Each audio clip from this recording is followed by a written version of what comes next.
At my husband's promotion party, he raised his glass and announced, "I couldn't have done this without my incredible mentor, Julia Arlington. She's the visionary who saw my potential when no one else did."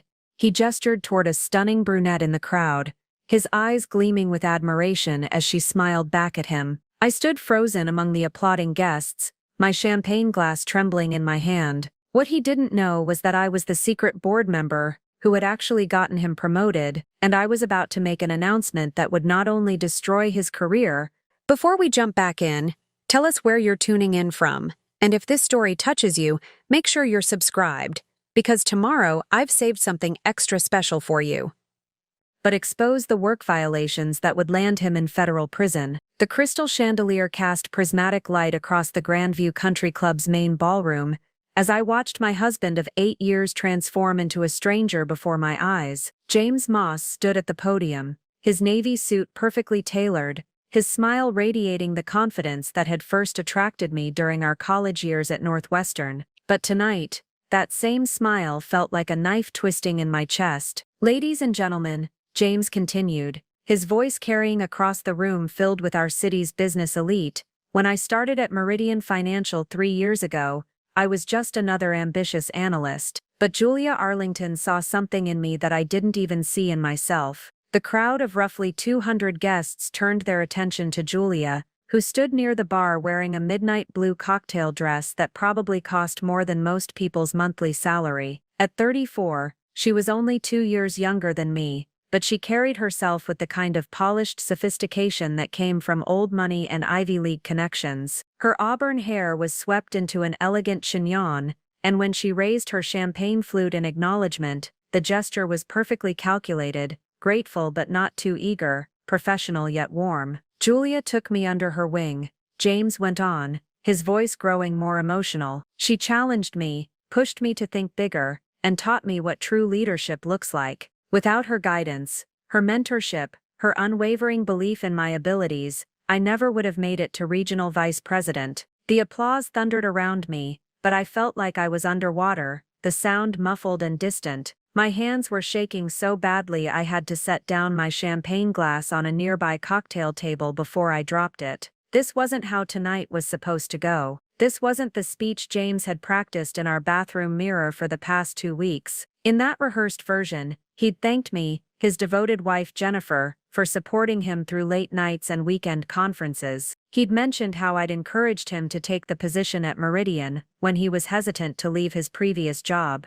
He'd talked about our partnership, our shared dreams, our future together. Instead, he was publicly crediting another woman for his success, while I stood invisible in a crowd of people who barely knew I existed. "Julia didn't just mentor me professionally," James continued, and I watched in horror as his voice took on an almost reverent tone. "She taught me to believe in myself, to reach for goals I never thought possible. She's not just a colleague, she's become family." The word families hit me like a physical blow. James's eyes found Julia's across the room, and they shared a look that lasted just a beat too long. It was the kind of look that spoke of inside jokes, shared secrets, intimate conversations, the kind of look he used to give me. Harold Gideon, the company's CEO and the man who had personally offered James this promotion just 6 weeks ago, stepped forward to join him at the podium. At 62, Harold commanded respect with his silver hair and authoritative presence. He'd built Meridian Financial from a small regional firm into a powerhouse that managed over $3 billion in assets. "James is absolutely right about Julia's impact,"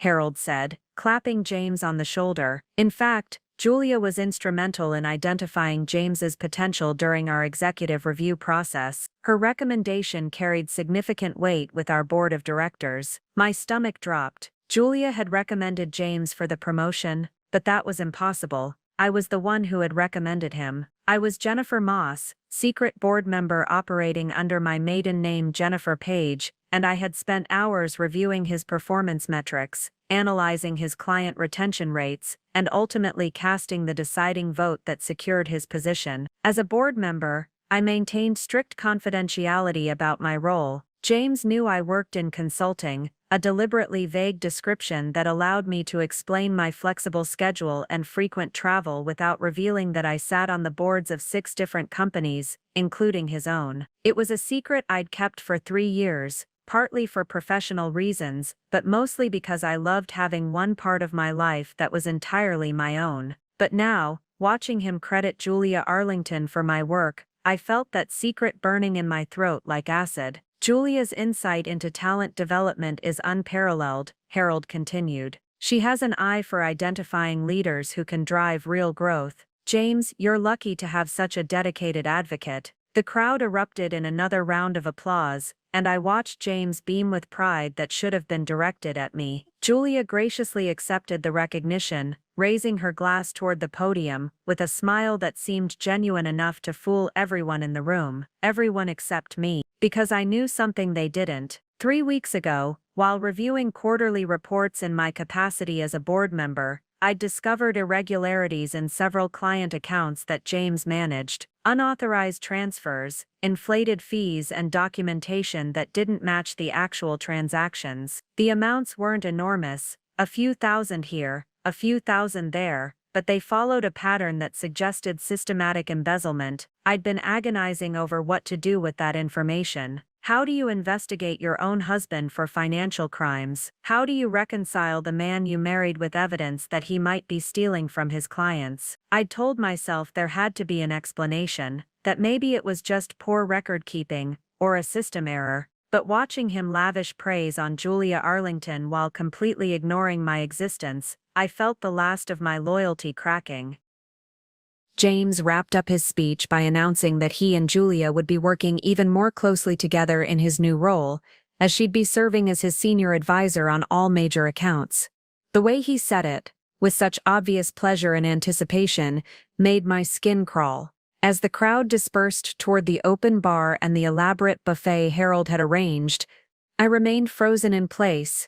Couples drifted past me, colleagues shook hands and exchanged business cards, but I felt completely disconnected from it all.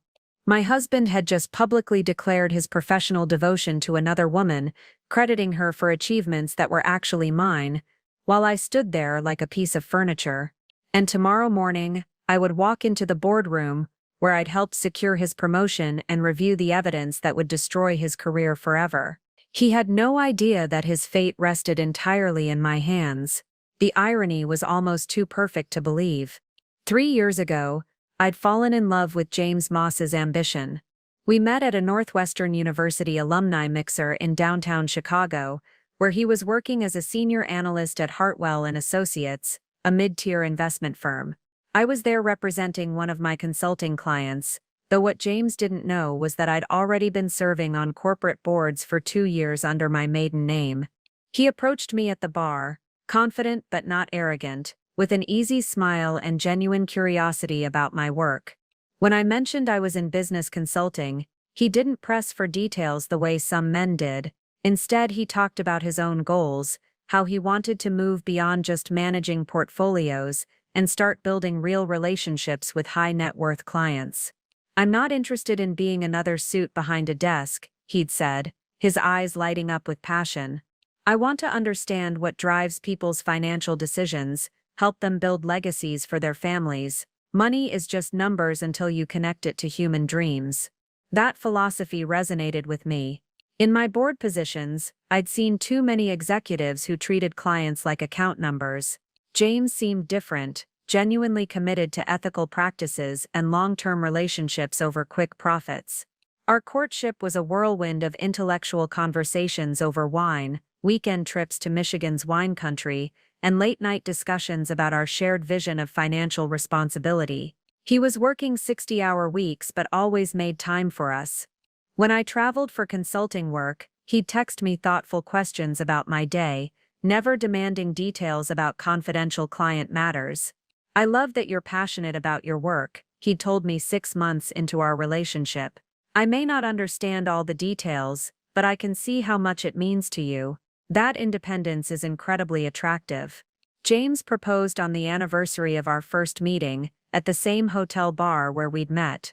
The ring was modest, he was still paying off student loans, but he'd saved for months to buy it.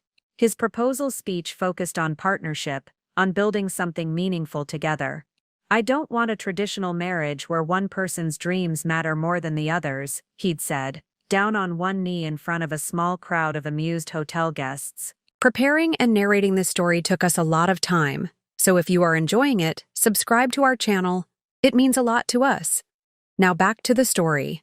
"I want us to be each other's biggest champions, professionally and personally," I said yes without hesitation. Our wedding was elegant but not extravagant, held at a boutique venue in Evanston with close family and friends. James's parents, Harold and Claudette Moss, were salt-of-the-earth people who ran a small accounting firm in Wisconsin. They welcomed me warmly, though I could tell they were slightly intimidated by my family's connections.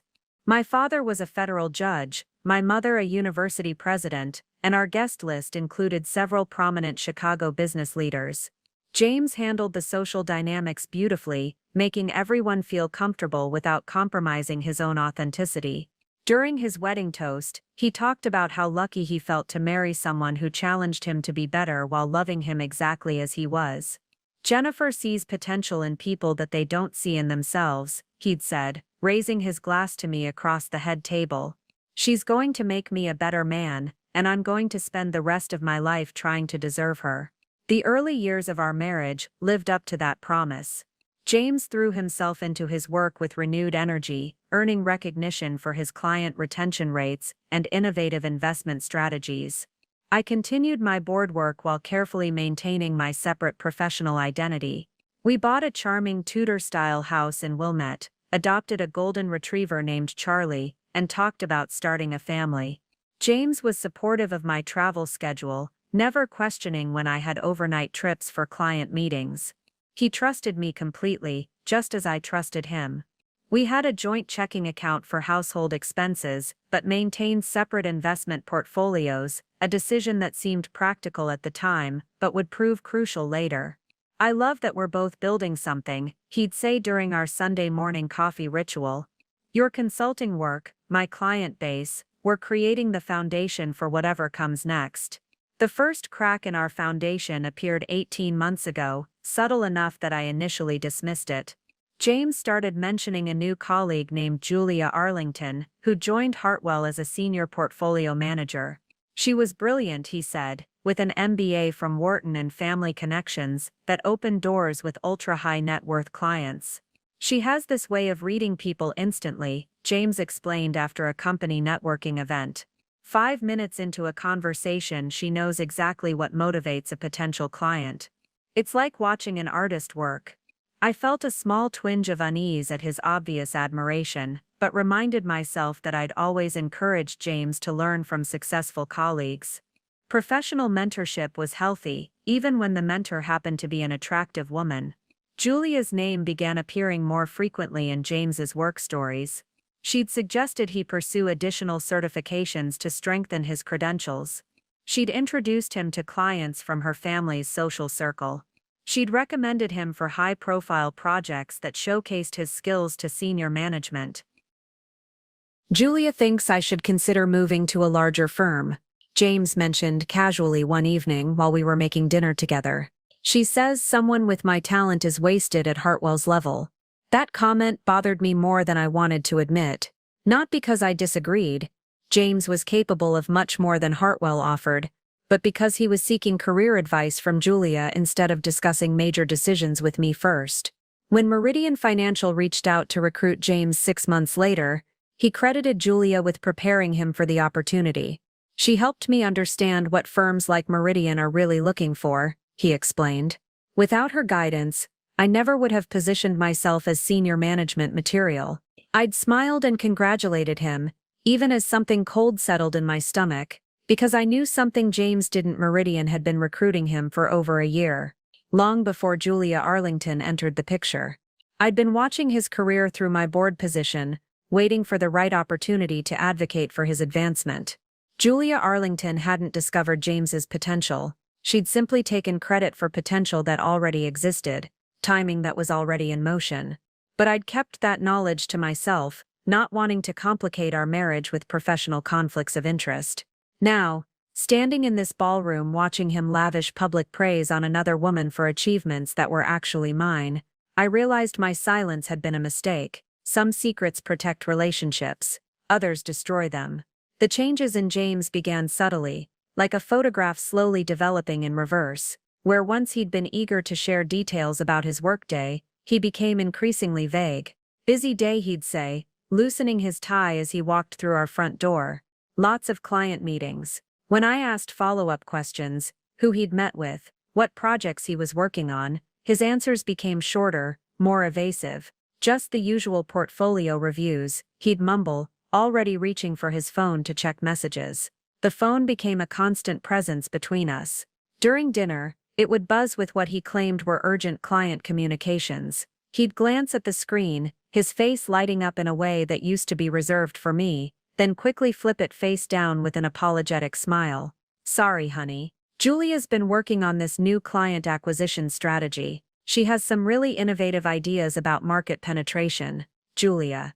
Always Julia. Her name peppered our conversations like salt in a wound that wouldn't heal. Julia had suggested this approach to portfolio diversification. Julia thought that investment opportunity looked promising. Julia believed James should attend more industry conferences to build his network. She's really taken an interest in my professional development, James would say, his voice carrying an enthusiasm that made my chest tighten. It's incredible to work with someone who understands the bigger picture. 3 months into his tenure at Meridian, James's schedule shifted dramatically. He'd always been dedicated to his work, but now he was leaving the house before I woke up and returning well after dinner. Weekend client meetings became routine, though he was notably vague about which clients required so much attention. High-maintenance portfolios, he'd explain when I questioned the Saturday morning departures. These aren't your typical retail investors. They expect white-glove service. I wanted to believe him.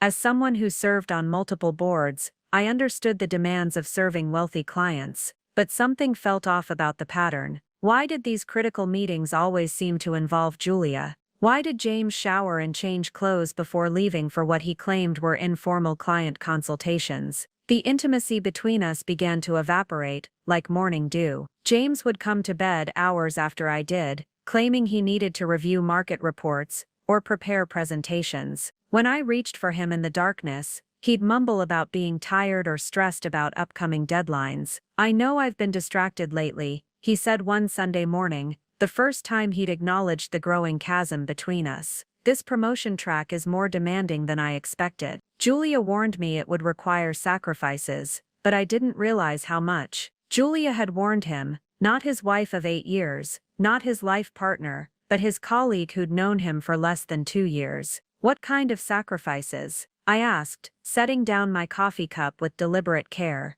James fidgeted with his napkin, avoiding my eyes. Time, mostly. Energy. The senior management track requires complete dedication. Julia says the partners watch everything. How late you stay, how early you arrive, whether you prioritize work over personal comfort. What about prioritizing work over your marriage? The question hung between us like a challenge. James finally looked up, and I saw something I'd never seen before in his eyes, guilt mixed with defensiveness. That's not fair, Jennifer. You know how much this promotion means to our future. Julia's been through this process. She understands what it takes to succeed at this level. And I don't. You work in consulting. It's different. Julia's navigated corporate politics at firms like Meridian. She knows how the game is played. The dismissal in his tone stung more than I'd expected. My consulting work funded a significant portion of our lifestyle, but James had never bothered to understand exactly what I did, or why it required such discretion.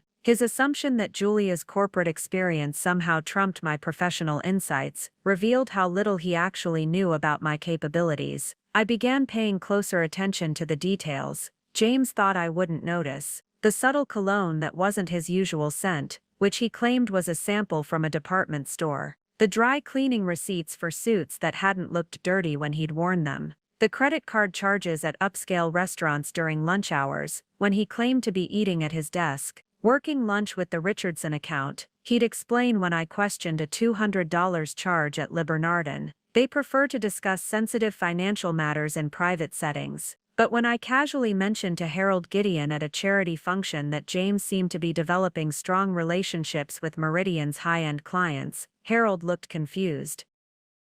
"James is doing excellent work," Harold said carefully.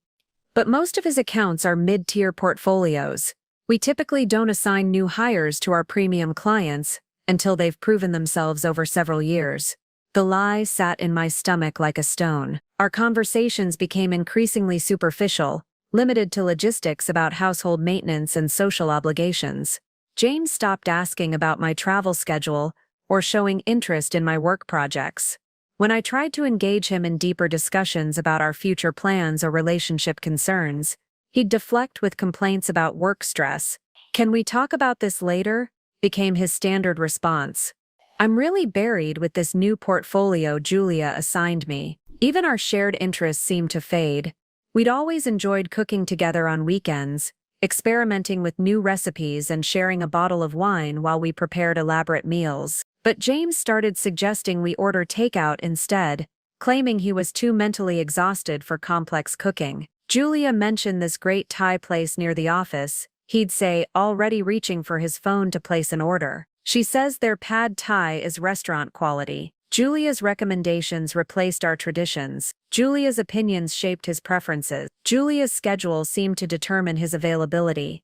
The final blow came during our 8th wedding anniversary dinner at Marcel's, the French restaurant where James had proposed. I'd made reservations months in advance, hoping a romantic evening might help us reconnect. James spent most of the meal distracted by his phone, claiming Julia was dealing with a client crisis that required his input. When I finally asked him to put the device away for one evening, he looked at me with genuine irritation. "This is important, Jennifer. Julia wouldn't contact me unless it was urgent. She respects boundaries." The irony was crushing. Julia respected boundaries, but apparently I didn't. Julia understood the demands of his career, but his wife was being unreasonable. Julia supported his ambitions, while I was holding him back with my need for attention. As I sat across from my husband in the restaurant where he'd once promised to make me his priority, watching him text another woman, I realized our marriage had become a performance we were both too exhausted to continue. And I was no longer willing to be the only one fighting to save it. The truth began unraveling on a Tuesday morning in March, hidden inside a load of laundry that changed everything I thought I knew about my marriage. James had been working late again, or so he claimed, and had come home after midnight with his shirt wrinkled and his tie stuffed carelessly into his jacket pocket. He'd mumbled something about client entertainment running longer than expected before disappearing into our guest bathroom to shower. When I woke up the next morning, he was already gone, leaving behind a pile of clothes that needed to go to the dry cleaner. I was sorting through his pockets, a mundane Tuesday routine I'd performed hundreds of times over the years, when my fingers found something unexpected in his suit jacket. Not the usual collection of business cards and receipts, but something smooth and rectangular that made my heart skip. A hotel key card. I pulled it out slowly, as if moving too quickly might make it disappear. The Fairmont, Chicago, room 1247. The magnetic stripe was slightly worn, suggesting it had been used multiple times. But what made my blood run cold was the date printed in small numbers along the bottom edge: yesterday, Monday night, the night James claimed to be entertaining clients at a business dinner. I stood in our laundry room, holding the plastic card like evidence at a crime scene, my mind racing through possible explanations. Maybe the client meeting had moved to the hotel bar. Maybe James had offered to help coordinate lodging for out-of-town visitors. Maybe there was a perfectly innocent reason why my husband had a hotel room key in his pocket. But even as I tried to rationalize it, I knew I was lying to myself. My hands were shaking as I pulled out my phone and dialed the Fairmont's front desk. When the cheerful voice answered, I took a breath and steadied my voice. "Hi, this is Mrs. Moss. My husband James was a guest in room 1247 last night, and I think he may have left his watch in the room.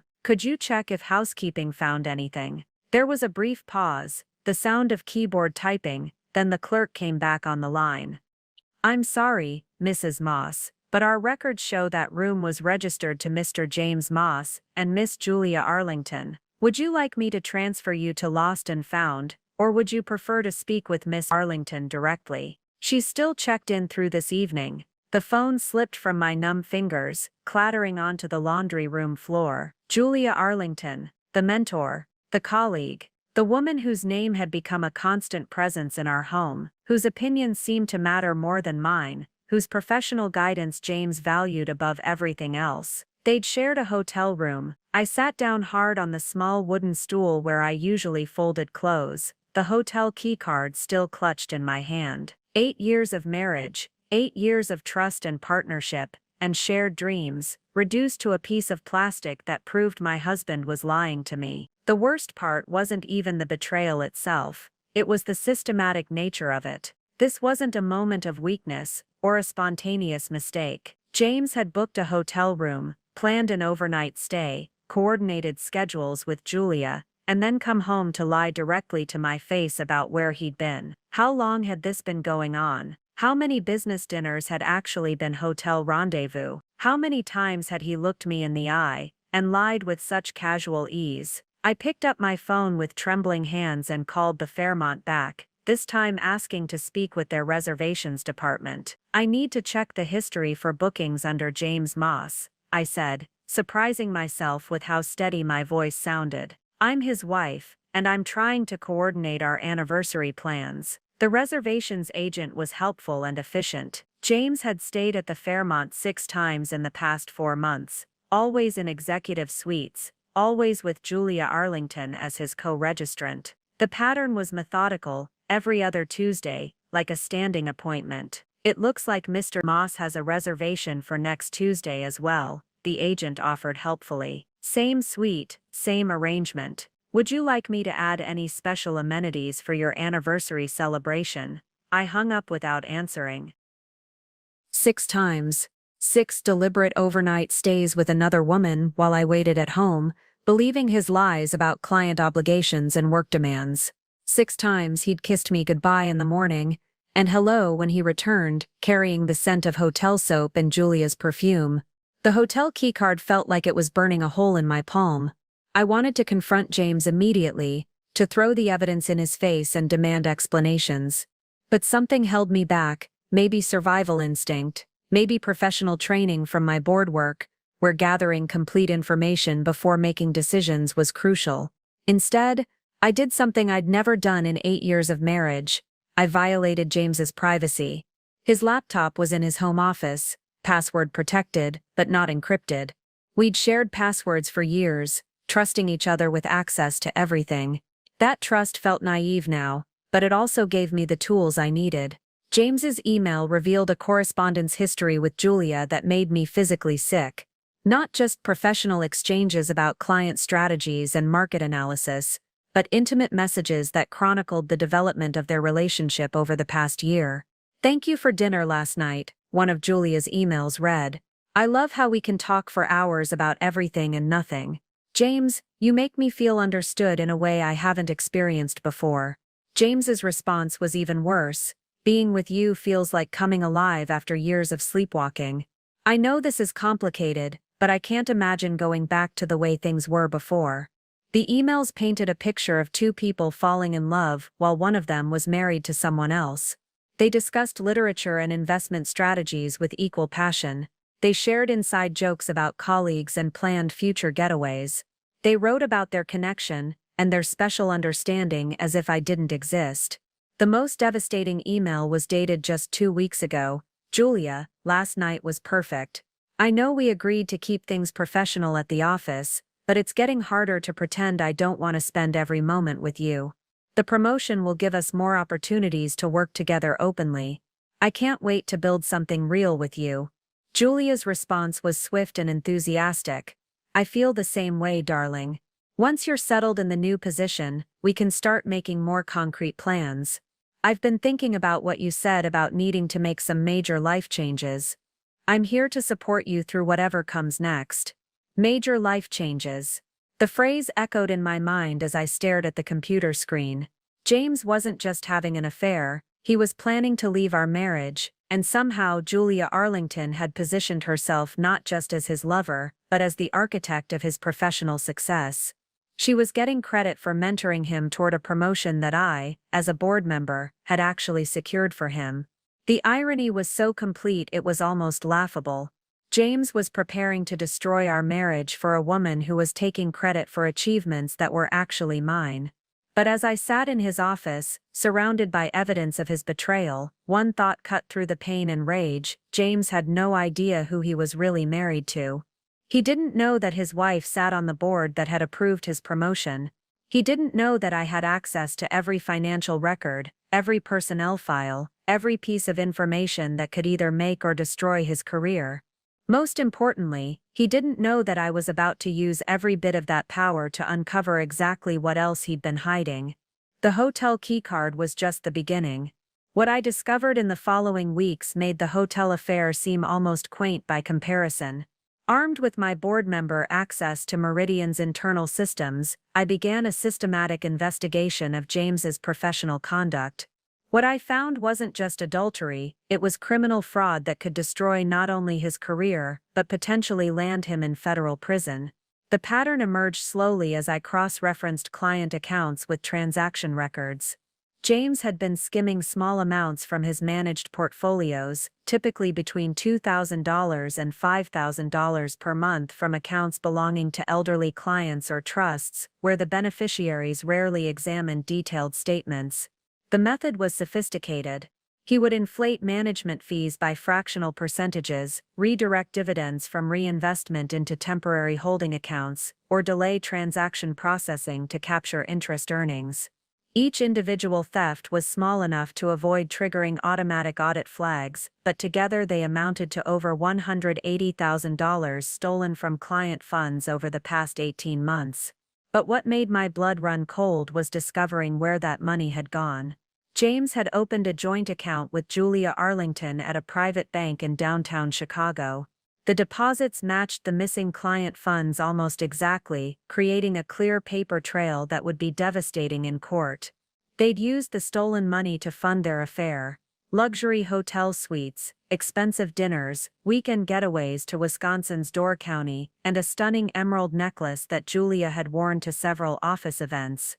The bank records revealed something even more disturbing. James and Julia had applied for a mortgage pre-approval using the stolen funds as their down payment. They were planning to buy a lakefront condo in Lake Geneva, Wisconsin, apparently as their future love nest once James divorced me. Property search history, I whispered to myself, scrolling through their shared laptop history from the bank's online portal. They'd been looking at houses for months, planning a life together funded by theft from vulnerable clients. One email exchange between them was particularly damning. "The Petersons' account won't miss the extra management fee," James had written to Julia. "They're 83 and never question their statements. That should cover the down payment for the Lake Geneva property." Julia's response chilled me. "Perfect, darling. I've already arranged for the transfer to look like a standard portfolio rebalancing. No one will ever notice." They weren't just stealing money, they were specifically targeting elderly clients who were less likely to catch the fraud. The casual cruelty of it made me physically nauseous. But Julia's involvement revealed something even more sinister. She didn't work at Meridian Financial. According to her LinkedIn profile and our company records, Julia Arlington was a senior portfolio manager at Blackstone Wealth Management, one of our biggest competitors. She was conducting corporate espionage. Every mentoring session with James, every piece of career advice, every strategic recommendation had been designed to extract confidential client information from Meridian. James's laptop contained dozens of files he'd shared with her: client contact lists, investment strategies, confidential financial reports, even board meeting minutes that he shouldn't have had access to. Julia had been using James to steal our proprietary information while simultaneously helping him embezzle from our clients. And James, blinded by infatuation and flattered by her attention, had handed over everything she asked for. The scope of the betrayal was breathtaking. My husband wasn't just cheating on me, he was betraying every client who trusted him, every colleague who respected him, and the company that had given him opportunities he'd never deserved. I printed everything: bank records, email exchanges, transaction logs, client account statements, corporate communications. The evidence filled 3 thick binders that I stored in a safety deposit box at a bank across town. But as I compiled the proof of James's crimes, I realized I needed to understand Julia Arlington's true motivations. A senior portfolio manager at Blackstone didn't need to steal small amounts from elderly clients. She would have been making substantial money legally. This wasn't about financial desperation. A deeper dive into Julia's background revealed the truth. Her father, Xander Arlington, was a former Meridian executive who'd been fired 15 years ago for insider trading. He'd lost his fortune, his reputation, and his family's social standing because of Harold Gideon's decision to report his activities to federal authorities. Julia Arlington wasn't just stealing from us, she was destroying Meridian Financial from the inside as revenge for her father's downfall. And James, the man I'd married, the man I'd loved and supported and helped promote, was nothing more than her unwitting weapon. The realization that my husband had been manipulated didn't soften my anger, it amplified it. James had chosen his own moral compromises. He decided that stealing from elderly clients was acceptable if it funded his new romance. He decided that betraying his colleagues was worthwhile if it impressed Julia Arlington. Every choice had been his. As I locked the final binder of evidence in the safety deposit box, I felt something shift inside me. The grieving wife was gone, replaced by someone harder and more calculating. James thought he was getting promoted because of Julia's mentorship. Julia thought she was destroying Meridian through a charming but naive analyst. Neither of them knew they were playing a game with someone who controlled the entire board. The full scope of James's financial deception unfolded like a house of cards collapsing in slow motion. What I'd initially dismissed as possible clerical errors were actually the tip of an iceberg that threatened to sink not just his career, but potentially our entire financial future. Using my board access to Meridian's comprehensive financial systems, I discovered that James had been far more creative with his theft than simple fee manipulation. He'd established what amounted to a shadow banking operation, creating fake investment vehicles that existed only on paper but generated very real cash flows. The Arlington Strategic Fund appeared in client portfolios as a legitimate investment option, complete with fabricated performance reports and fictional management teams. James would convince elderly clients to move portions of their portfolios into this non-existent fund, then redirect their money into the joint account he shared with Julia. The clients received monthly statements showing steady returns, never realizing their money was funding weekend getaways to expensive resorts. Mrs. Peterson trusted me with her late husband's life insurance money. I read in one of James's private notes to Julia. She specifically asked me to invest it conservatively for her grandchildren's education. She'll never know the difference if we borrow against it temporarily. Temporarily had lasted 8 months.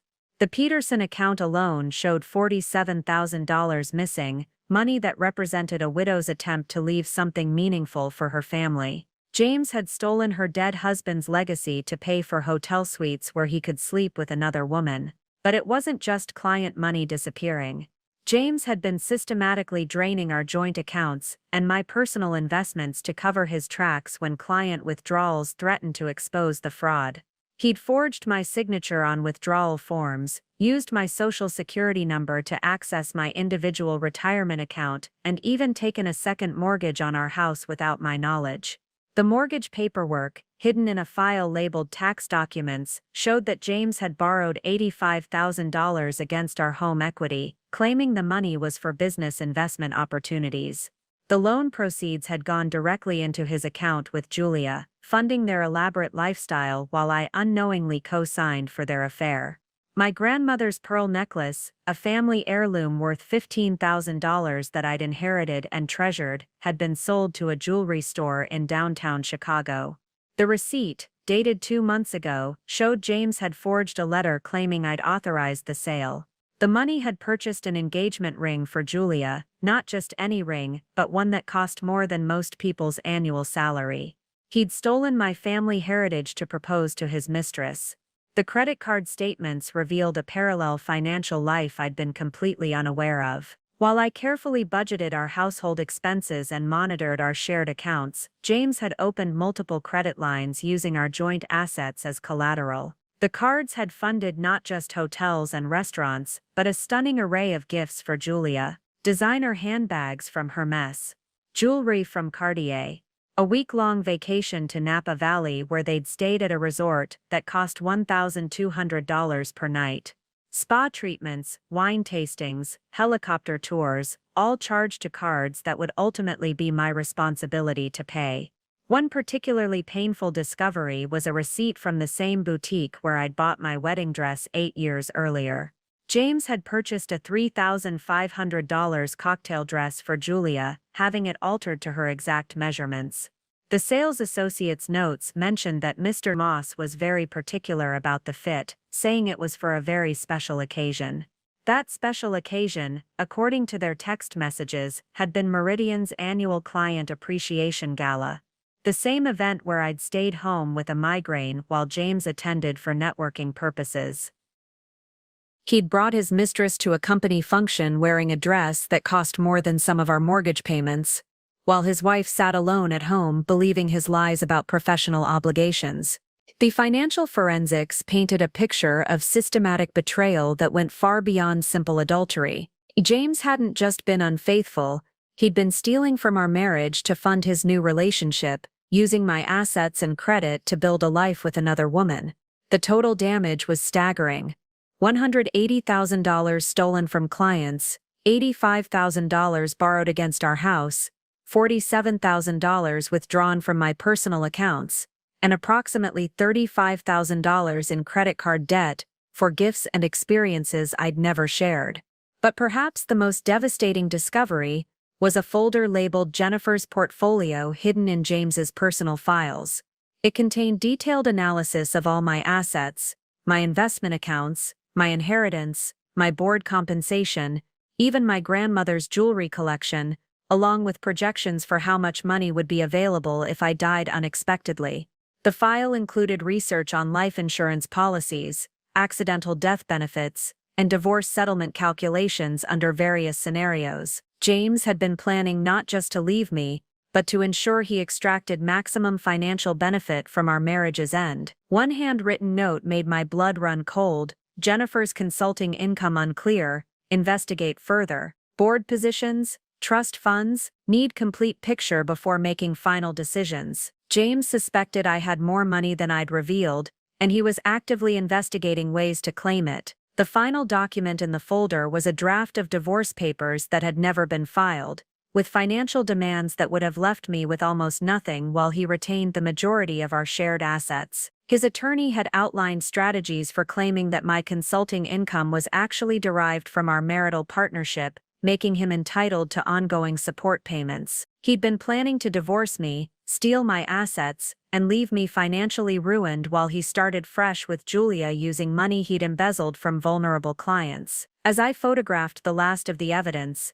my hands were steady despite the magnitude of what I'd discovered. James thought he was the predator in this relationship, cleverly manipulating multiple victims for financial gain. He had no idea he was about to become prey. The deeper I dug into James's betrayal, the more I realized this wasn't a simple affair between two people. It was a carefully orchestrated conspiracy that involved multiple players, each with their own motivations for destroying both my marriage and Meridian Financial. Harold Gideon's personal assistant, Danielle Page, had been feeding information to Julia Arlington for months. I discovered this while reviewing email logs that my board access allowed me to monitor. Danielle had been forwarding confidential memos, board meeting schedules, and even Harold's private calendar to an encrypted email account that traced back to Julia's real identity. But Danielle wasn't just betraying company secrets, she was actively facilitating James and Julia's affair. Credit card records showed that Danielle had booked hotel rooms using Harold's corporate account,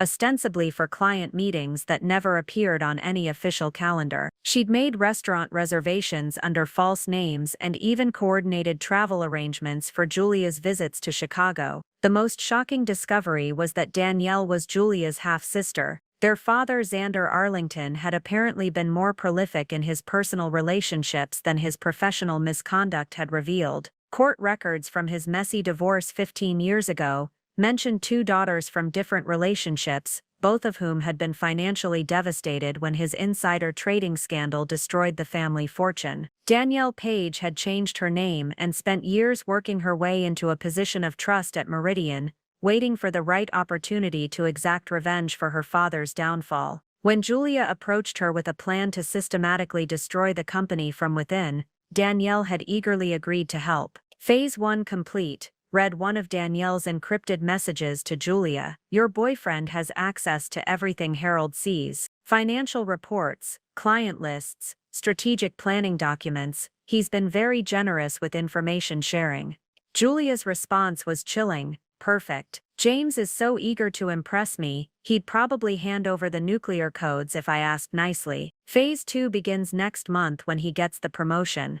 Phase 2, according to their communications, involved James using his new position to recruit other employees into their scheme. They plan to compromise additional staff members through a combination of financial incentives and blackmail, building a network of insiders who could systematically drain Meridian's assets while feeding confidential information to competing firms. The promotion party wasn't just James's career celebration, it was meant to be the public launch of an expanded corporate espionage operation. But Julia and Danielle weren't working alone. Bank records revealed payments to Kurt Arlington, another family member who worked as a private investigator. Kurt had been conducting surveillance on key Meridian employees, including me. The surveillance reports made my skin crawl. Kurt had documented my daily routines, photographed me entering various buildings around Chicago, and even attempted to trace my consulting income to its sources. One report noted, subject maintains irregular schedule consistent with corporate board responsibilities. Recommend deeper investigation into potential conflicts of interest. They'd been watching me for months, trying to understand why James's wife seemed to have unexplained income and flexible work arrangements. If they'd succeeded in identifying my board positions, they could have used that information to blackmail me into silence about James's criminal activities. The most disturbing file was labeled Contingency Plans, and contained detailed strategies for handling various scenarios if their scheme was discovered. One section outlined how to frame James as a lone wolf who'd acted without accomplices, positioning Julia as an innocent victim of his manipulation. Another described ways to implicate me as a co-conspirator, using forged documents to suggest I'd been aware of and complicit in the theft. Jennifer Moss represents the greatest risk to operational security, Julia had written in one memo.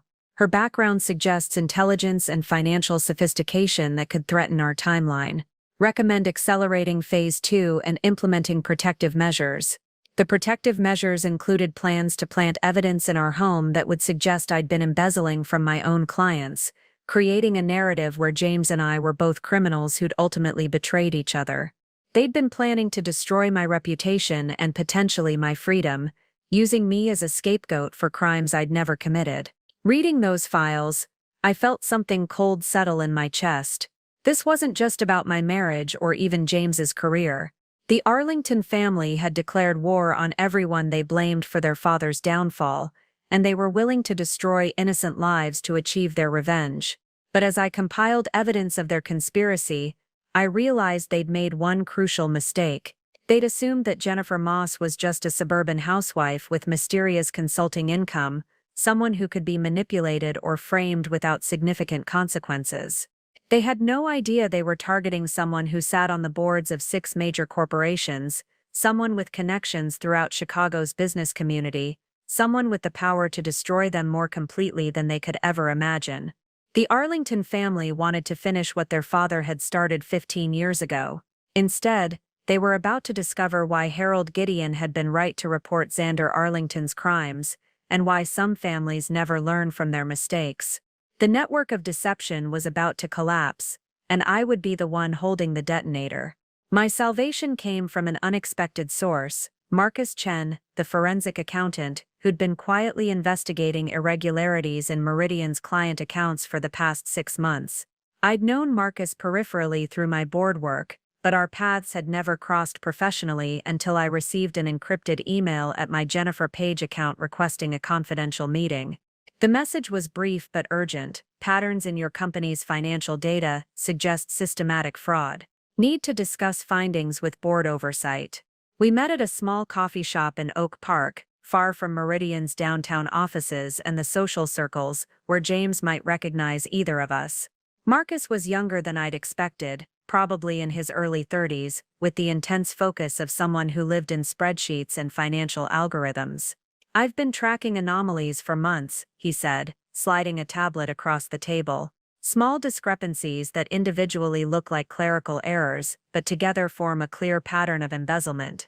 The data on his screen matched my own discoveries with surgical precision. Marcus had identified the same inflated fees, the same phantom investment funds, the same systematic targeting of elderly clients that I'd found through my investigation of James. "The sophistication suggests inside knowledge," Marcus continued. "Someone with administrative access to client accounts and deep understanding of our audit procedures. But there's something else. I think this goes beyond simple theft." He showed me analysis I hadn't seen before, patterns of information requests that suggested someone was mining client data for competitive intelligence. Investment strategies were being replicated at rival firms within weeks of implementation. Client acquisition targets were being poached with suspicious precision. "Whoever's doing this isn't just stealing money," Marcus explained. "They're stealing our entire business model and selling it to competitors." I felt a chill of recognition. Julia Arlington's corporate espionage was more extensive than I'd realized. "Have you identified the perpetrator?" I asked, careful to keep my voice neutral. Marcus hesitated, then pulled up another screen showing transaction patterns. "James Moss appears to be the primary actor, but the sophistication suggests he has help. Someone with access to executive-level information that Moss wouldn't normally see." "What's your next step?" "I need to present my findings to the board, but I wanted to run them past board oversight first.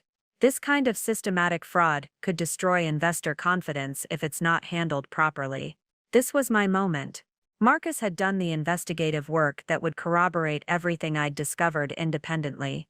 His external analysis would provide the credibility needed to take action without revealing my personal connection to the crimes. "Marcus," I said carefully, "what would you say if I told you that the board member responsible for oversight has additional evidence that supports your findings?" His eyes sharpened with interest. "I'd say that coordination between forensic analysis and board oversight could build an airtight case."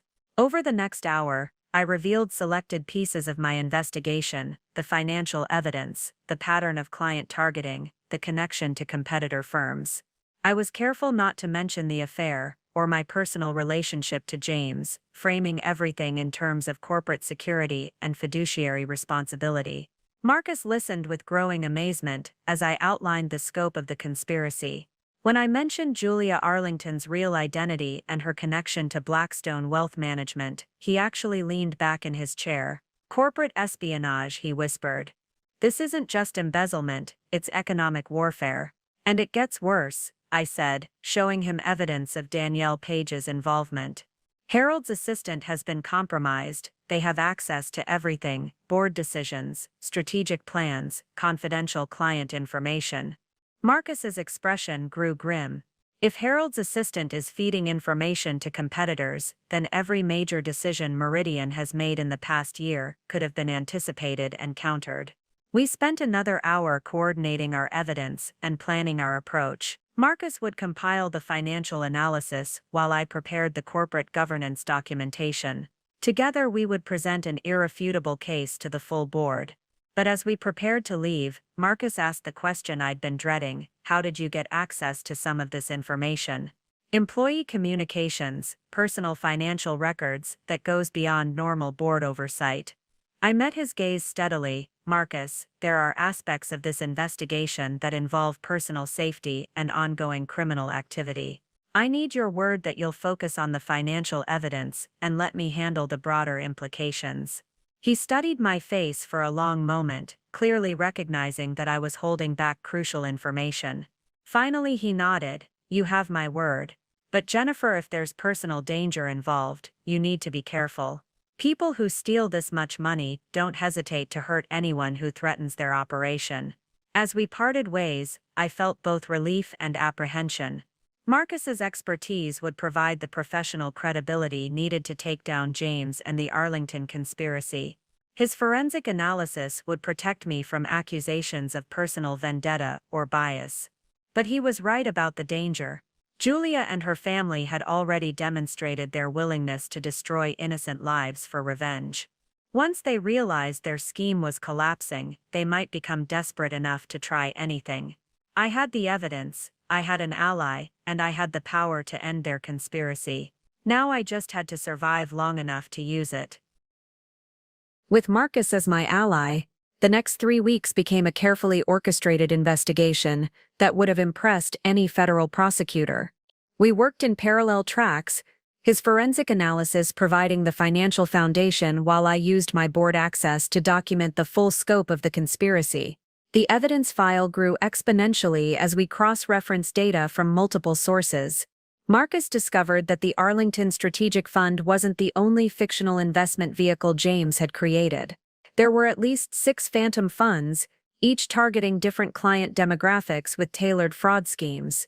The beauty of it is the sophistication, Marcus explained during one of our clandestine meetings. Each fake fund has completely fabricated performance histories, fictional management teams, even fake regulatory filings. Someone spent months creating these elaborate lies. That someone, I'd learned, was Kurt Arlington.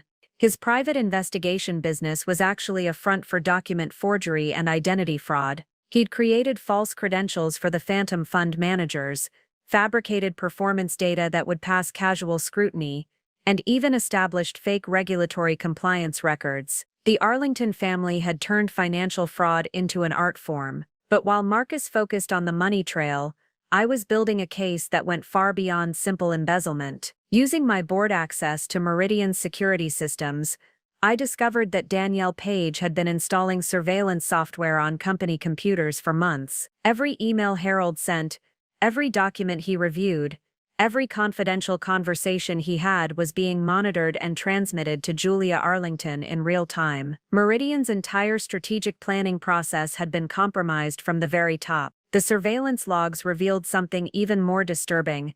They'd been watching me specifically. Danielle had flagged my consulting income as suspicious and recommended deeper investigation into my background. Subject Jennifer Moss maintains financial independence inconsistent with stated profession.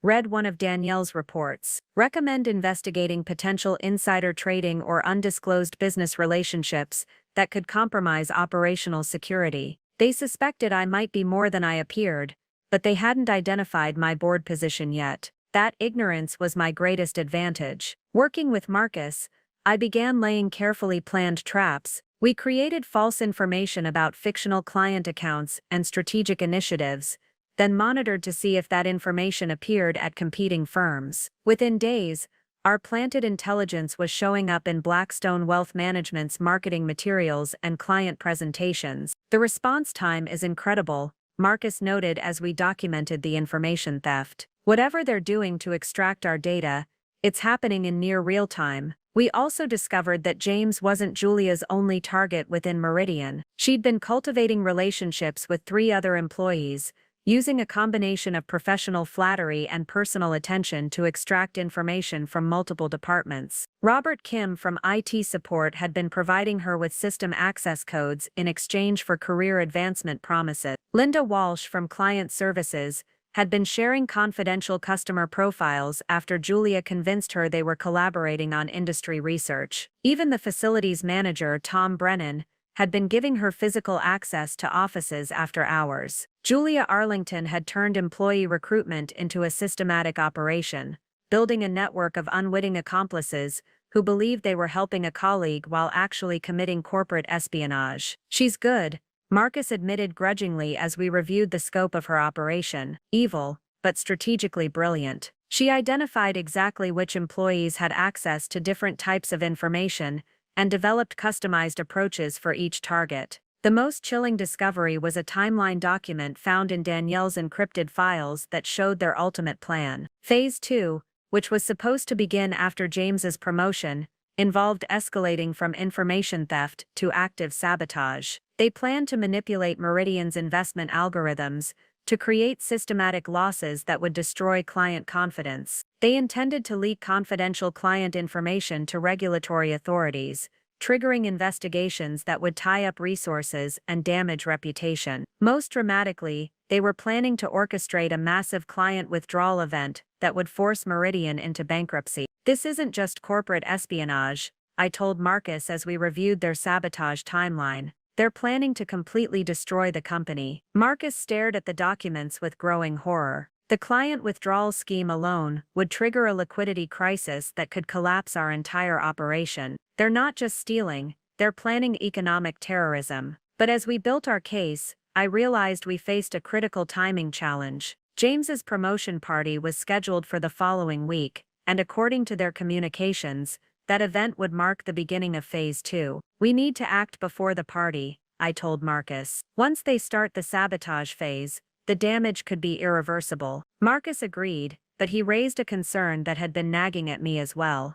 Jennifer, when we present this evidence to the board, they're going to ask how you obtained some of this information. Employee surveillance logs, encrypted communications, personal financial records, that goes well beyond normal oversight authority. I'd been dreading this moment, but I knew it was unavoidable. To stop the Arlington conspiracy, I would have to reveal my own secret. Marcus, I said slowly, there's something about my relationship to this case that I haven't told you. Something that will explain how I gained access to this information, but will also complicate everything else. He waited, clearly sensing the weight of what I was about to reveal. James Moss isn't just any employee to me, he's my husband. The silence that followed my revelation stretched for what felt like an eternity. Marcus stared at me across the coffee shop table, his forensic accountant's mind clearly racing through the implications of what I'd just told him. Your husband, he repeated slowly. The man we're about to expose for embezzling nearly $200,000 is your husband. Yes, and you've been investigating him, using your position as a board member. Yes, Marcus leaned back in his chair, running a hand through his hair. Jennifer, this changes everything. The board will question your objectivity, your motivations, even the validity of evidence you've gathered. They might see this as a personal vendetta rather than legitimate oversight. I'd expected this reaction, but hearing it aloud still stung. Marcus, every piece of financial evidence I've provided can be independently verified. My personal relationship doesn't change the fact that James has stolen money from vulnerable clients. I'm not questioning the evidence, Marcus said carefully. I'm questioning how the board will perceive your role in gathering it.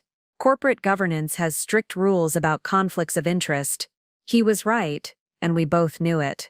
My marriage to James created a conflict that could undermine everything we'd built, regardless of how solid our evidence was. There's more, I said, knowing I had to reveal the full scope of my personal involvement. James doesn't know I'm on the board. He doesn't know I was the one who recommended him for promotion, and he doesn't know I'm the one who's going to destroy his career. Marcus's eyes widened. He doesn't know you're Jennifer Page. I've kept my board work completely separate from my marriage for professional reasons. James thinks I do vague consulting work that pays well but requires discretion. So when you recommended him for promotion, I genuinely believed he deserved advancement based on his legitimate performance metrics. I had no idea about the embezzlement or the affair until after the promotion was approved. Marcus was quiet for a long moment, processing the personal drama underlying our corporate investigation. Finally, he spoke. Jennifer, this actually makes the case stronger, not weaker. You had no motive to fabricate evidence against your own husband. If anything, you had every reason to protect him. The fact that you're willing to expose his crimes despite your personal relationship demonstrates the severity of what he's done. Relief flooded through me.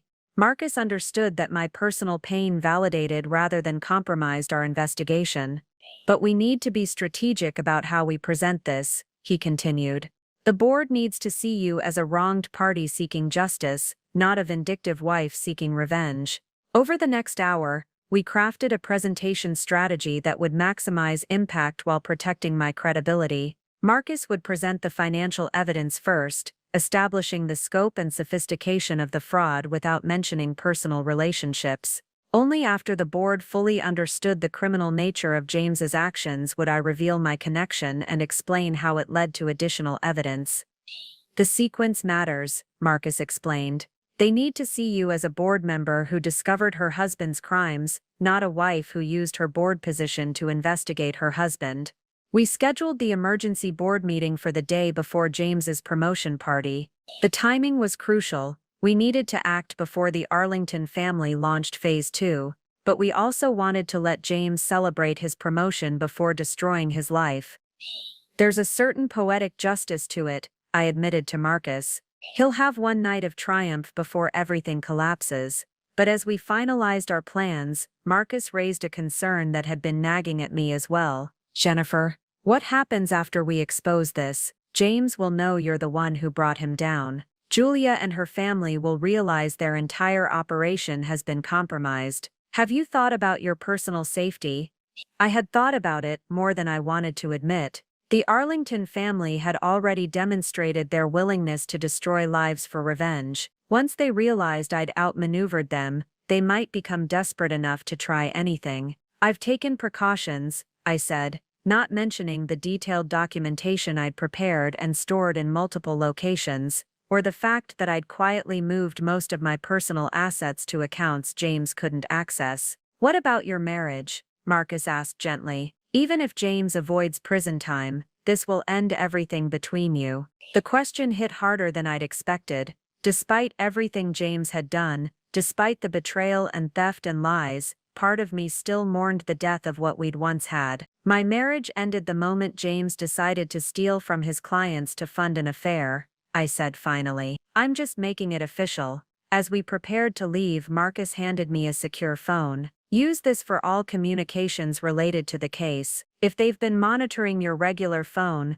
we don't want them to know what's coming. That night, I sat in my home office looking at the house James and I had shared for 6 years. Tomorrow, I would walk into a boardroom and destroy the life of the man I'd once promised to love and protect. The evidence was overwhelming, the case was airtight, and justice would be served.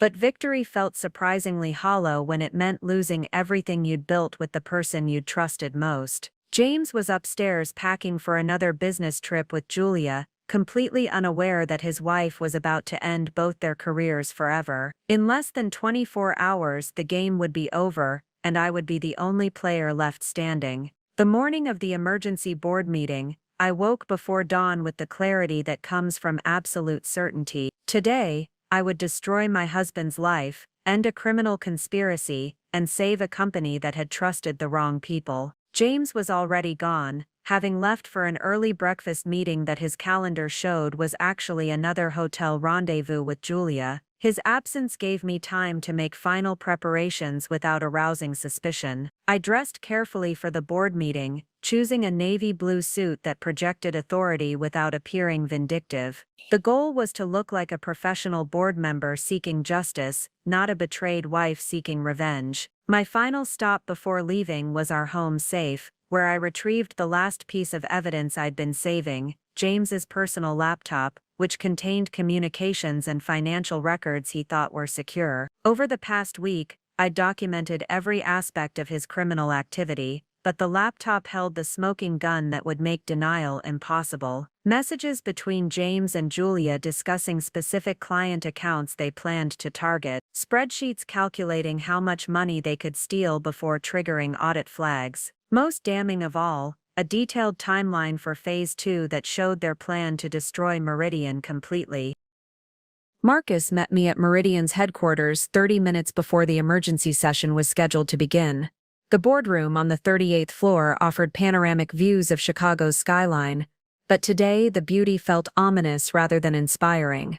Are you ready for this? Marcus asked, as we set up our presentation materials.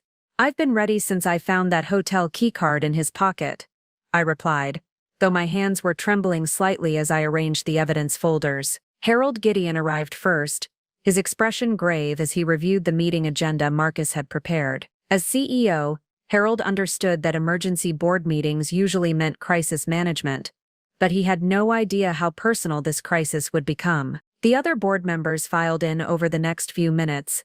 Margaret Sterling, from Sterling Industries, David Chen from Chicago Capital, Robert Martinez from Martinez Holdings, and Patricia Wong from Wong Enterprises. These were people I'd worked with for 3 years, colleagues who respected my judgment and business acumen. They were about to learn that their colleague Jennifer Page was also Jennifer Moss, wife of the man we were about to expose for corporate fraud. Before we begin, Harold said, taking his seat at the head of the conference table, I want to note that this emergency session was called by our forensic accounting team in coordination with board oversight. The matter under discussion involves potential criminal activity within our organization.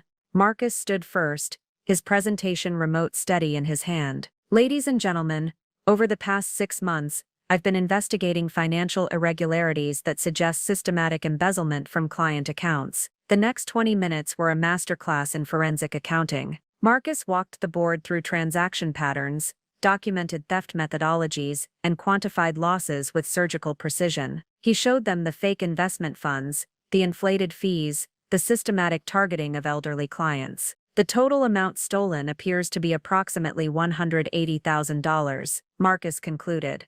But the sophistication of the scheme suggests this is part of a larger operation involving corporate espionage and planned sabotage. Margaret Sterling was the first to speak. Who is responsible for this theft? James Moss, regional vice president, appears to be the primary perpetrator, Marcus replied. However, evidence suggests he's working with external accomplices who may be connected to competitive firms. Harold's face darkened at the mention of James's name. As CEO, he'd personally celebrated James's promotion just weeks earlier. What evidence do we have? David Chen asked. This was my moment. I stood slowly, feeling the weight of what I was about to reveal. The evidence is extensive, I said, my voice steady despite my racing heart. Financial records, email communications, surveillance data, and corroborating documentation from multiple sources. I activated the presentation system, displaying the first piece of evidence, bank records showing the joint account James shared with Julia Arlington. James Moss has been depositing stolen client funds into this account, which he shares with Julia Arlington, a senior portfolio manager at Blackstone Wealth Management. The board members leaned forward, recognizing the name of their primary competitor. Ms. Arlington has been using her relationship with Mr. Moss to extract confidential client information, strategic planning documents, and proprietary investment strategies, I continued. This information has been used to benefit Blackstone at our expense. I showed them the correlation between Meridian's internal strategies and Blackstone's subsequent market moves. The pattern was undeniable. Furthermore, I said, advancing to the next slide, this operation involves Harold's personal assistant, Danielle Page, who has been providing access to executive-level information. Harold's face went white. His trusted assistant, who had access to every confidential document and private conversation, had been betraying him for months. The evidence suggests this is a coordinated attack, designed not just to steal money, but to destroy Meridian Financial completely, I explained, showing them the Phase 2 timeline. Robert Martinez spoke up. How did we obtain this level of detailed evidence? Some of these communications appear to be from personal devices and private accounts. The question I'd been dreading had arrived. I looked around the table at my colleagues, people who'd trusted my judgment for 3 years, and prepared to reveal the truth that would change everything. There's something you all need to know about my connection to this case, I said. Something that explains how I gained access to this information, but also creates a significant conflict of interest. The room fell silent. James Moss is my husband. The silence in the boardroom was deafening. 5 accomplished business leaders stared at me with expressions ranging from shock to concern, to something approaching awe. Harold Gideon's pen had frozen mid-signature on a document, his mouth slightly open. Margaret Sterling was the first to find her voice. You're married to the man we're about to expose for embezzlement. Yes, I said, my voice steady despite the enormity of what I'd just revealed. I've been Jennifer Page professionally and Jennifer Moss personally for the past 3 years to maintain separation between my board responsibilities and my marriage. David Chen leaned back in his leather chair, processing the implications. You recommended your own husband for promotion without revealing the relationship. I recommended him based solely on his legitimate performance metrics, I replied. At the time I had no knowledge of his criminal activities. I believed he deserved advancement. Harold finally found his voice. Jennifer, this creates an unprecedented conflict of interest. How can we trust evidence gathered by someone with such a personal stake in the outcome? It was the question I'd prepared for, the challenge that could undermine everything Marcus and I had built. Harold, I understand your concern, I said, advancing to the next slide in my presentation. But consider this, I had every motive to protect James, not expose him. I could have used my board position to cover up his crimes, to redirect investigations, to ensure he was never caught. I showed them a timeline of my own actions over the past month. Instead, when I discovered evidence of embezzlement, I immediately began documenting it. When I found proof of corporate espionage, I preserved every piece of evidence. When I realized the scope of the conspiracy, I partnered with Marcus to build an airtight case. Patricia Wong spoke up, her tone thoughtful. You're saying your personal relationship actually validates the evidence rather than compromising it. Exactly. I replied. A wife doesn't typically gather evidence to destroy her husband's career, unless the crimes are so serious that justice outweighs personal loyalty. Marcus stepped forward, adding his support. The financial evidence I've presented is completely independent of Mrs. Moss's personal investigation. Every transaction record, every account analysis, every pattern of theft was discovered through standard forensic accounting procedures. I activated the screen again, showing the most damaging piece of evidence, James's personal laptop data. What my marriage provided was access to information that would have been impossible to obtain through normal channels, I explained. James's personal communications with Julia Arlington, his private financial records, his detailed plans for Phase 2 of their operation. The laptop screen displayed a conversation between James and Julia that made the entire board shift uncomfortably in their seats. The old man trusts Danielle completely, James had written. She can get us access to anything Harold sees before he sees it. Board meeting agendas, strategic planning documents, even his personal calendar. We'll know their moves before they make them. Julia's response was equally damning. Perfect. Once Phase 2 begins, we'll systematically destroy every major client relationship, while Harold scrambles to understand what's happening. By the time they realize we're inside their operation, Meridian will be finished. Robert Martinez whistled low under his breath. This isn't just embezzlement.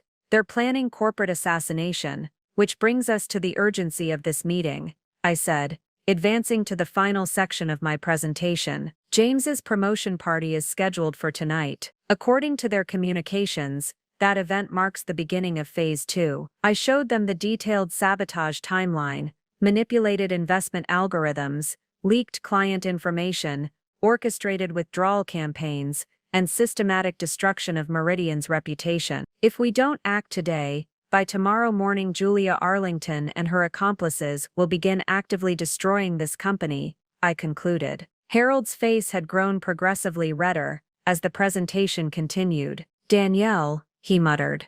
My own assistant. She's had access to everything for 2 years, which is why we need to move immediately, Marcus interjected. Every moment we delay gives them more opportunity to destroy evidence or accelerate their timeline. Margaret Sterling looked directly at me. Jennifer, what are you asking us to do? The question hung in the air like a challenge. These 5 people held the power to validate my investigation, or dismiss it as the vindictive actions of a betrayed wife. Their decision would determine whether justice was served, or whether the Arlington conspiracy succeeded in destroying Meridian. I'm asking you to authorize immediate termination of James Moss, Danielle Page, and any other employees found to be compromised, I said. I'm asking you to contact federal authorities to report the embezzlement and corporate espionage, and I'm asking you to let me handle the confrontation with James personally. David Chen frowned. What do you mean, handle it personally? A cold smile crossed my face as I thought about James preparing for his promotion party,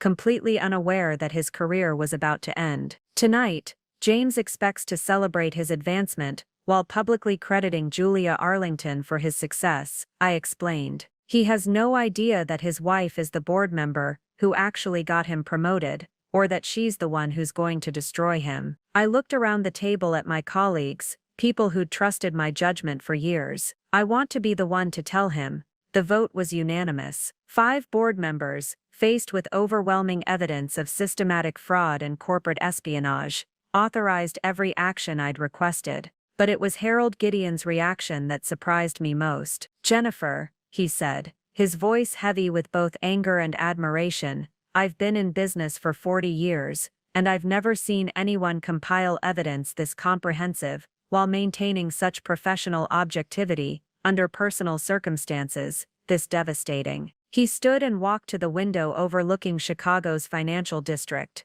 "Your husband stole from vulnerable clients, betrayed our company, and humiliated you publicly with another woman. The fact that you're sitting here presenting evidence instead of burning down everything he's built speaks to your character." The other board members nodded in agreement. Margaret Sterling added, "We're authorizing your plan, not despite your personal connection to James, but because of it. You've proven that justice matters more to you than personal loyalty." Marcus pulled up the final presentation screen.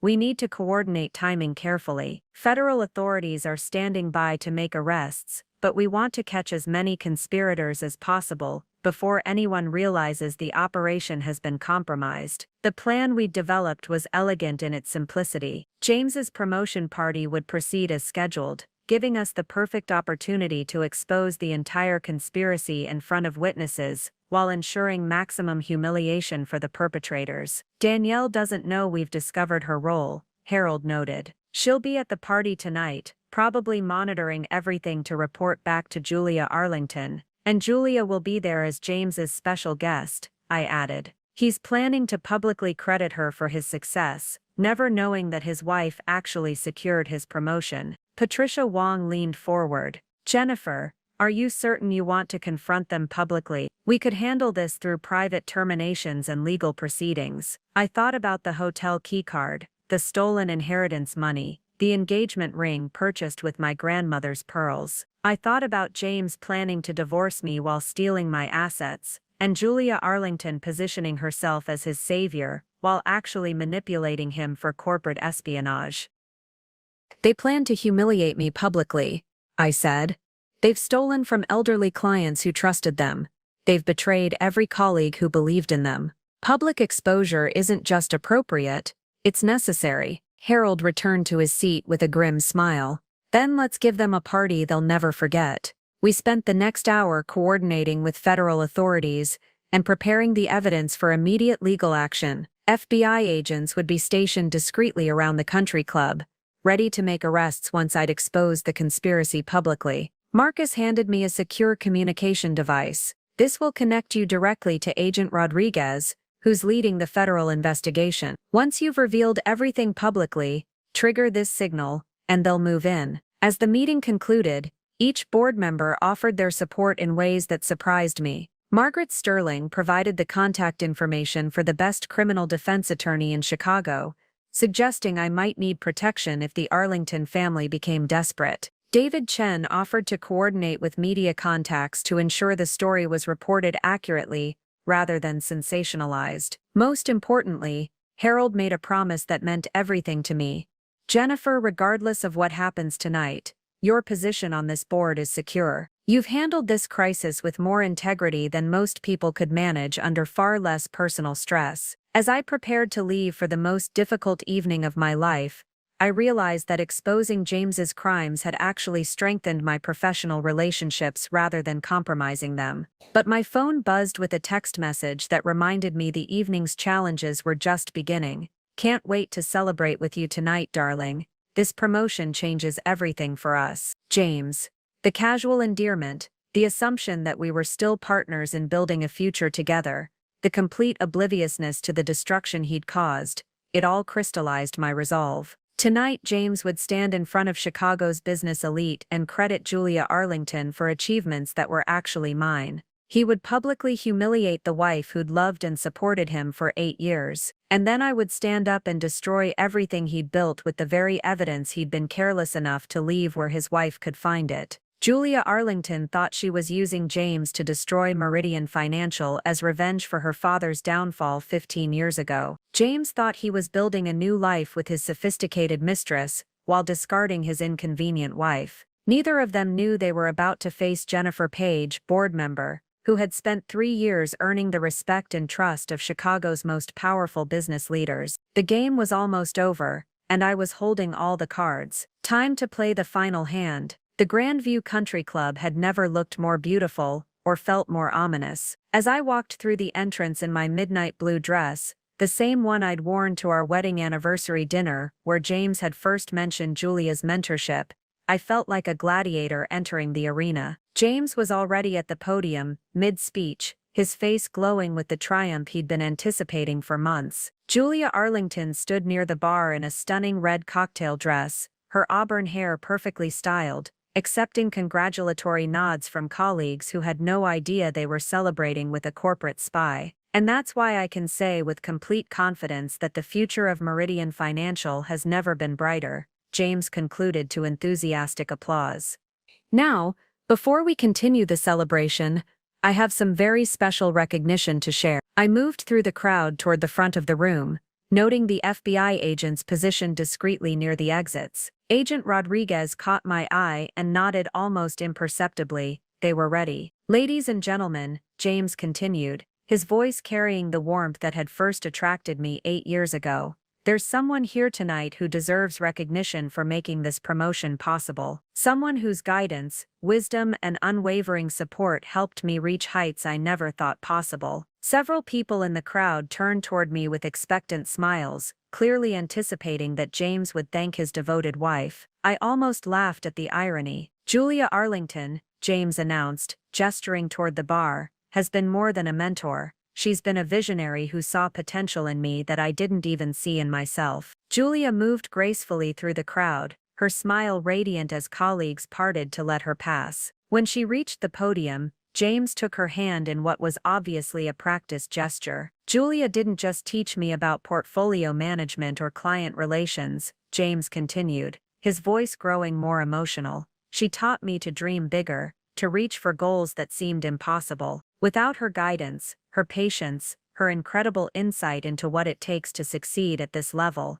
I would never have earned this promotion." The applause was thunderous. Harold Gideon, who still appeared shaken from this morning's board meeting, managed a tight smile while Danielle Page beamed with obvious satisfaction at her role in the conspiracy. "In fact," James said, pausing for dramatic effect, "Julia's recommendation to the executive team was instrumental in securing this position. She put her own reputation on the line to advocate for my advancement. That was my cue." I began walking toward the podium, my heels clicking against the marble floor in a rhythm that seemed unnaturally loud in the elegant ballroom. Conversations gradually died as people noticed my purposeful movement. "Excuse me," I said, my voice carrying clearly across the room. "I'm sorry to interrupt, but there seems to be some confusion about who recommended James for this promotion." James's face lit up when he saw me approaching. "Jennifer, perfect timing. I was just thanking Julia for everything she's done for my career." I reached the podium and turned to face the crowd,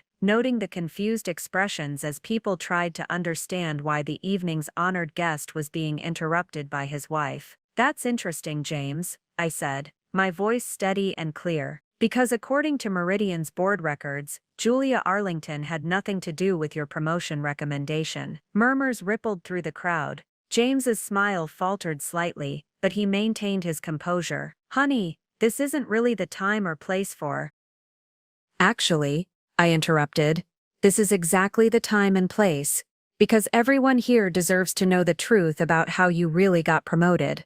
I pulled out my phone and connected it to the room's audio-visual system, a capability I'd tested earlier while the staff was setting up. The large screen behind the podium came to life, displaying the official Meridian Financial Board resolution that had approved James's advancement. "Ladies and gentlemen," I announced, my voice now carrying the authority I'd developed through 3 years of board leadership, "allow me to introduce myself properly. I'm Jennifer Page, member of Meridian Financial's Board of Directors." The reaction was immediate and electric. Gasps echoed throughout the room as Chicago's business elite realized they'd been watching a spouse publicly humiliate the board member who'd actually secured her husband's promotion. James's face went white. "Jennifer, what are you talking about?" "I'm talking about the fact that I've been serving on this company's board for 3 years under my maiden name," I replied, advancing to the next slide. "I'm talking about the fact that I was the board member who reviewed your performance metrics and recommended you for advancement." The screen now showed voting records from the board meeting where James's promotion had been approved. My vote, Jennifer Page's vote, was clearly documented as the deciding factor. I'm also talking about the fact that while I was working to advance your career, you were stealing from the clients who trusted you.